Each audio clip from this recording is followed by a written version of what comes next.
Donc, ce qui nous réunit aujourd'hui, évidemment, c'est notre amour de la langue française.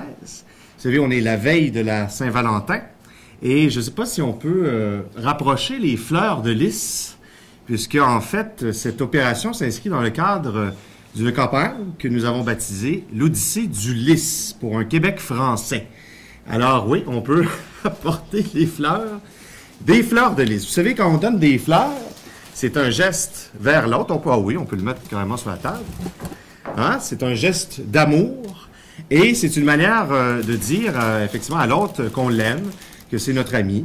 Alors, c'est un peu ça qu'on fait à l'égard de la langue française. Évidemment, la fleur de lys est le symbole par excellence, bon, non seulement du Québec, mais de la francophonie. Alors, à la veille de la Saint-Valentin, on invite tout le monde à s'échanger des fleurs et pourquoi pas des fleurs de lys, pour parler aussi de notre langue commune, la langue française, qui vit des moments difficiles. Je pense que tout le monde l'admet.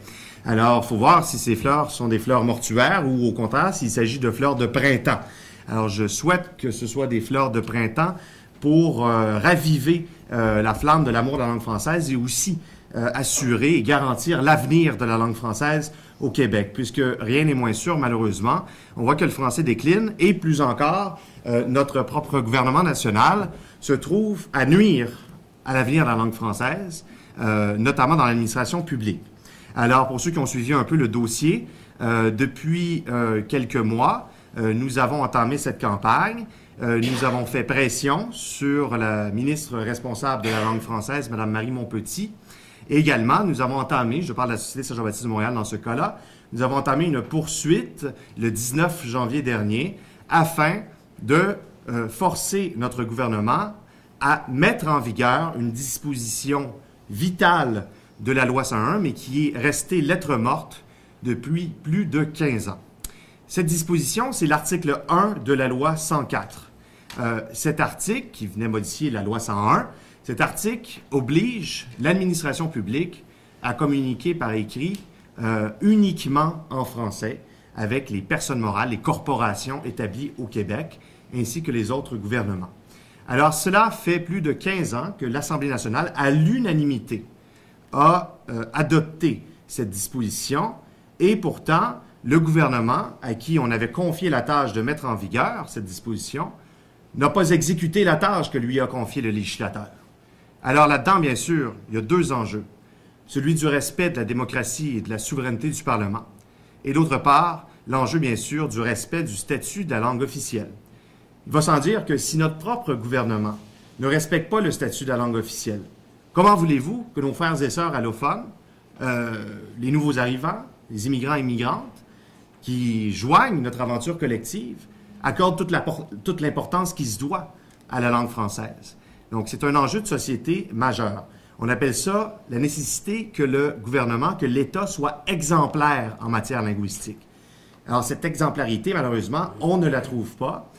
Plus souvent qu'autrement, eh bien, c'est le bilinguisme institutionnel, comme on l'appelle, qui n'est qu'une modalité de l'anglicisation, qui s'applique de manière, qui s'applique mur à mur.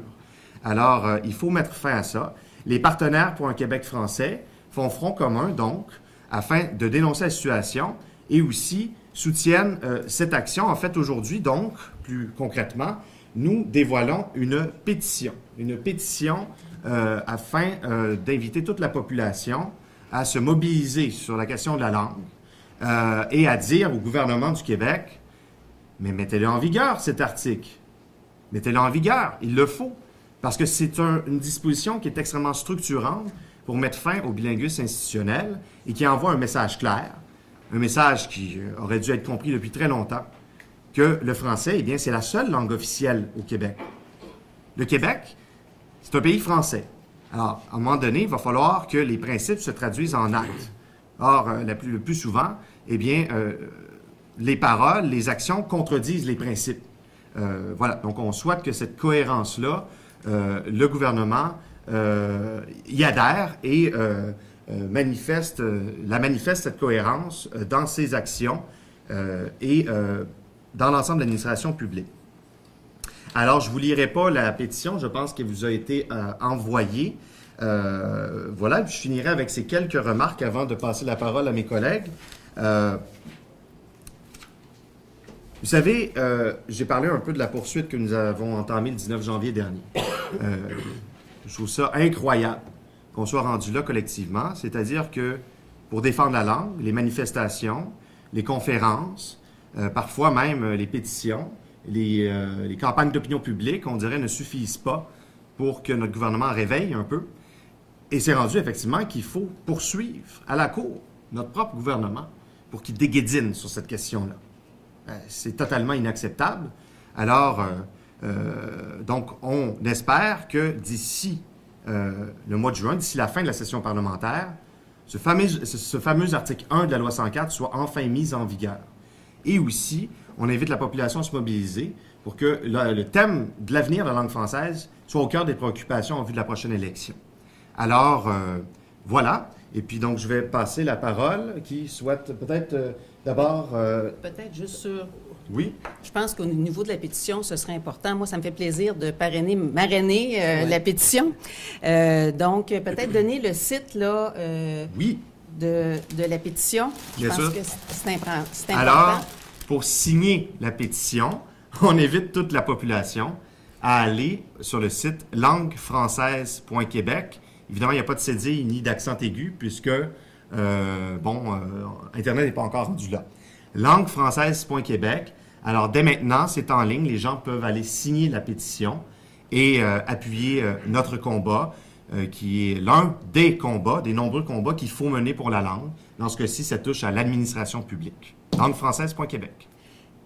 Et moi, je voudrais juste ajouter que j'ai déjà eu l'occasion de déposer une motion à l'Assemblée nationale, d'ailleurs, qui était appuyée par le Parti québécois, par la Coalition Avenir Québec et par Québec solidaire, demandant au gouvernement simplement d'appliquer la propre loi qui a été votée à l'unanimité. Donc, le Parti libéral a voté pour cette loi-là.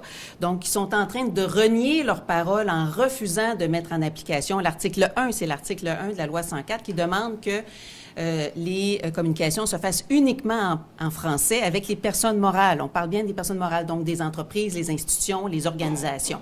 Et ça, je pense que c'est essentiel parce qu'effectivement, c'est l'exemplarité. Et si on ne veut pas aller vers une bilinguisation qui veut dire une anglicisation de l'État au Québec, et c'est juste normal, c'est juste de se respecter soi-même. En Islande, c'est en islandais. Au Danemark, c'est en danois. En Grande-Bretagne, c'est en anglais, puis au Québec, c'est en français. Je pense que c'est juste normal. Ce qu'on demande, c'est pas des exceptions, c'est ce qui se fait dans tous les pays du monde, et je pense que c'est juste normal que ça se fasse comme ça. Et c'est pour ça que j'ai accepté de marrainer la pétition. Ouais. Merci beaucoup. On remercie la députée de Vachon. Peut-être que j'irai pendant que Christian s'installe, oui. c'est-tu bon? Tout à fait. Comme ça, on va pouvoir laisser la place. La chaise musicale. Ben, écoutez, si on est là aujourd'hui, c'est que pour Québec solidaire, c'est d'une évidence crasse. Le Québec, c'est en français. Et c'est d'autant plus insultant qu'il y a là une loi qui dit très bien dans son article 1 ce qu'il faut faire. C'est qu'on a des gouvernements pissous qui ont fait en sorte qu'ils n'ont pas assumé la responsabilité de l'article 1 de la loi 104. Il est temps que ça cesse. Il est temps que ça cesse. Je pense que Maxime a bien démontré comment, de façon très pernicieuse, l'anglais est en train de s'insinuer comme langue entre l'État et les corporations. Je dirais pas comme langue officielle. J'espère qu'on n'est pas rendu là. Mais je pense que le gouvernement libéral a actuellement la possibilité de dire « assez, c'est assez ». On est fiers d'être francophone, on est fiers d'être au Québec et de parler français, et notre langue commune, notre langue de partage, c'est le français. Il me semble que c'est pas compliqué. Il faut que ce gouvernement-là arrête de se mettre à genoux devant les grandes corporations, et parce que, on lui parle en anglais, répond en anglais. Non. Au Québec, c'est le français. La loi 104 nous le dit dans son article 1. Alors, allez signer la pétition. À Québec solidaire, on va en faire largement la promotion. Il faut que la pression vienne de la population.